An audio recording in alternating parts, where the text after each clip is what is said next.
नमस्कार। दिन भर की बड़ी खबरों में आपका स्वागत है। मैं हूं प्रिया और आइए नजर डालते हैं अब तक की कुछ मुख्य खबरों पर। सबसे पहली खबर, भारत के रक्षा मंत्री राजनाथ सिंह मंगलवार को अरुणाचल प्रदेश के दौरे पर तवांग पहुंचे हैं। तवांग में रक्षा मंत्री ने दशहरे के पावन अवसर पर शस्त्रों की पूजा की है। इस दौरान रक्षा मंत्री ने तवांग के युद्ध में स्मारक पहुंचकर शहीदों को श्रद्धांजलि भी अर्पित करी है।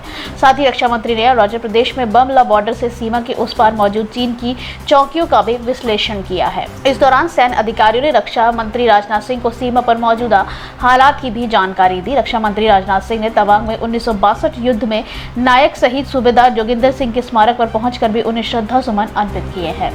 दशहरे के अवसर पर अरुणाचल प्रदेश के तवांग पहुंचकर रक्षा मंत्री ने शस्त्र पूजा करने की काफी अहमियत है।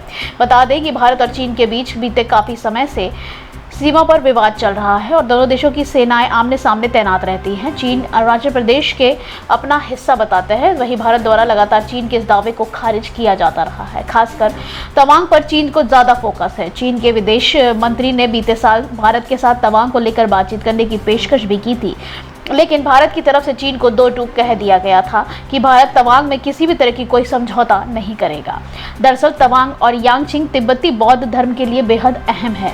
तवांग तिब्बत के छठे दलाई लामा का जन्म स्थान है। तवांग का बौद्ध मठ भी तिब्बती बौद्ध धर्म के लिए बेहद पवित्र माना जाता है। यही वजह है कि चीन तवांग को अपने कब्जे में लेकर तिब्बत पर अपना प्रभाव मजबूत करना चाहता है, लेकिन जब तवांग भारत का हिस्सा है तब चीन के बाहर तिब्बती बौद्ध धर्म का प्रभाव रहेगा और चीन की तिब्बत पर सांस्कृतिक तौर पर कब्जे की तमन्ना पूरी नहीं हो सकती है।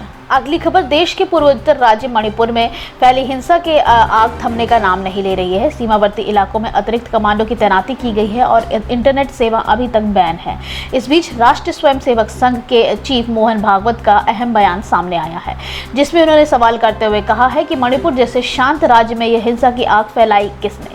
नागपुर में दशहरे के मौके पर कार्यक्रम को संबोधित करते हुए उन्होंने कहा कि मणिपुर शांत था, अचानक आपसी फूट की आग कैसे लग गई। मणिपुर हिंसा के पीछे सीमा के पार आतंकवादी थे।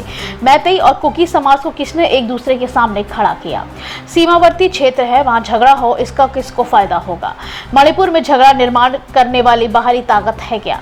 आरएसएस प्रमुख ने आगे कहा कि गृह मंत्री व अन्य मंत्री वहां जाकर बैठे, शांति की प्रक्रिया चलते हुए हिंसा भड़काने वाले कौन थे। देखने पर पता चलेगा कि यह हुआ ही नहीं, करवाया गया था। उन्होंने आरएसएस कार्यकर्ताओं की सराहना करते हुए कहा कि स्वयं को उकसाने वाली परिस्थिति पर काम करने वाले संघ के कार्यकर्ताओं को मैं सलाम करता हूं। हम एकता की ओर बढ़ेंगे और मजबूत होंगे। मणिपुर में संघ के स्वयंसेवक काम कर रहे हैं, हमें उन पर गर्व है। वहां विश्वास टूट गया है, पुनः विश्वास निर्माण करने के लिए लंबे समय तक काम करना पड़ेगा। इसके साथ ही उन्होंने यह भी कहा कि देश के कुछ लोग ऐसे भी हैं जो नहीं चाहते हैं कि भारत उठ खड़ा हो। 2024 के लोकसभा चुनाव से पहले भावनाएं भड़काकर वोट हासिल करने की साजिश रची जा रही है, इससे सतर्क रहना होगा।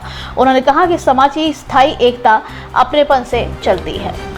अगली खबर, रूस के राष्ट्रपति पुतिन की स्वास्थ्य को लेकर कई महीनों से चल रही अटकलों के बाद कथित तौर पर उन्हें दिल का दौरा पड़ा है। इस खबर को टेलीग्राम ग्रुप के जनरल एसवीआर ने साझा किया है। इस संगठन का दावा है कि रूस के रिटायर्ड खुफिया अधिकारियों और क्रेमलिन के अधिकारियों से जानकारी निकालते हैं। टेलीग्राम ग्रुप की खबर को ब्रितानी news outlets the mirror, dB news और द एक्सप्रेस ने छापा है।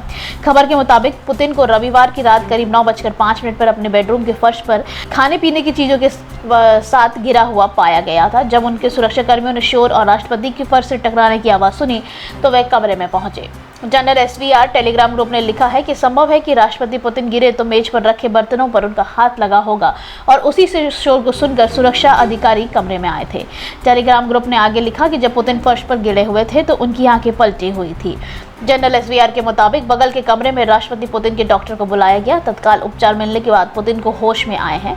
इसके बाद पुतिन को एक दूसरे कमरे में ले जाया गया जहां स्वास्थ्य सुविधाएं उपलब्ध कराई गई हैं।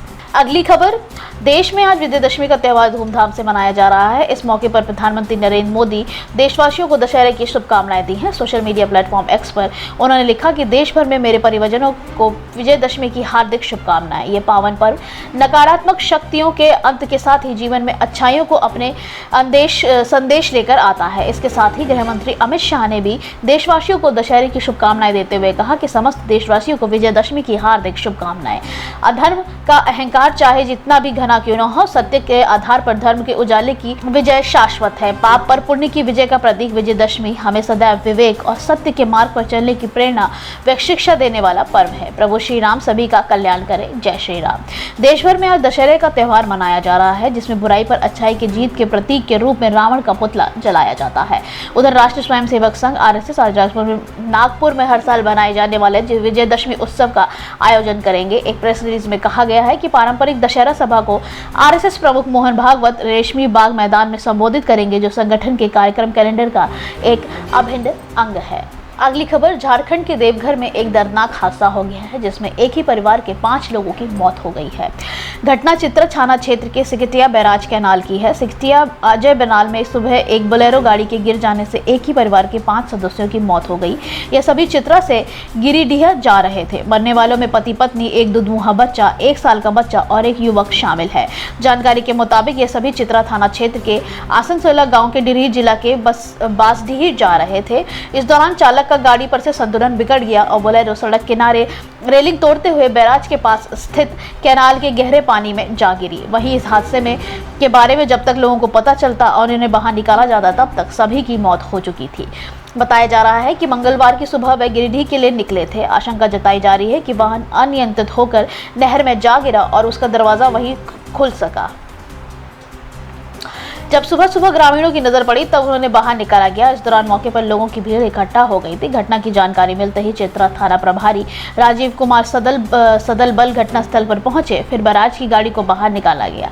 इसके बाद सभी के शव को अपने कब्जे में लेकर पोस्टमार्टम के लिए देवघर अस्पताल में भेज दिया गया है। फिलहाल पुलिस पूरे मामले की छानबीन में जुटी हुई है। अगली खबर, पंजाब दौरे पर पहुंचे बागेश्वर धाम के धीरेन्द्र शास्त्री फिर विवादों में घिर गए हैं। उन पर केस दर्ज करने की मांग उठी है। धीरेन्द्र शास्त्री 3 दिन तक पठानकोट में रुके हैं। इस बीच ईसाई समुदाय से उनके बयान पर आपत्ति जताई है। पंजाब के गुरदासपुर में ईसाई समुदाय के लोग बागेश्वर धाम के प्रमुख धीरेन्द्र शास्त्री के बयान पर नाराजगी जताई है। उनकी टिप्पणी के विरोध में ईसाई समुदाय ने लोगों ने गुरदासपुर के SSP ऑफिस पहुंचे। यहां उन्होंने धीरेन्द्र शास्त्री पर मामला दर्ज करने की मांग की है और अपना ज्ञापन सौंपा। उन्होंने कहा कि अगर धीरेन्द्र शास्त्री ने ईसाई समुदाय के लोगों की धार्मिक भावनाओं को ठेस पहुंचाई है। उन्होंने चेतावनी दी कि अगर जल्द से जल्द ईसाई समुदाय से माफी नहीं मांगी तो वे उनके खिलाफ धरना करेंगे और जगह जगह उनके पुतले भी फूकेंगे। ईसाई समुदाय के लोगों ने कहा है कि धीरेन्द्र शास्त्री सोची समझी साजिश के तहत उनके धर्म के खिलाफ बयान देते हैं। वे पंजाब का माहौल खराब करने की कोशिश कर रहे हैं। बागेश्वर धाम के प्रमुख जो राजनीतिक लोग हैं, वे हिंदू वोट हासिल करने के लिए ऐसी चालें चल रहे हैं। उल्लेखनीय है कि धीरेन्द्र शास्त्री ने पठानकोट में चल रहे कार्यक्रम में ईसाई भाईचारे की तुलना विदेशी ताकतों से की थी। अगली खबर, श्रीलंका में कैबिनेट ने भारत और 6 अन्य देशों के नागरिकों के लिए वीजा मुक्त प्रवेश की पेशकश को प्रस्ताव को मंजूरी दे दी है।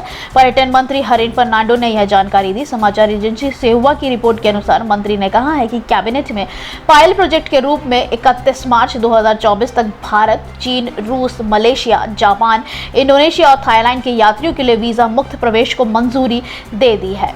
श्रीलंका के पर्यटन उद्योग का लक्ष्य 2023 में 2 मिलियन आगंतुक को आकर्षित करना है, जबकि पिछला लक्ष्य 1.5 मिलियन था। श्रीलंका के प्रमुख विदेशी मुद्रा अर्जक में से एक पर्यटन को दक्षिण एशियाई देश में कोविड-19 महामारी और आर्थिक राजनीतिक संकट के कारण काफी गहरा झटका लगा था। आज के लिए बस इतना ही। बाकी खबरें जानने के लिए देखते रहिए द पब्लिक इंडिया। धन्यवाद।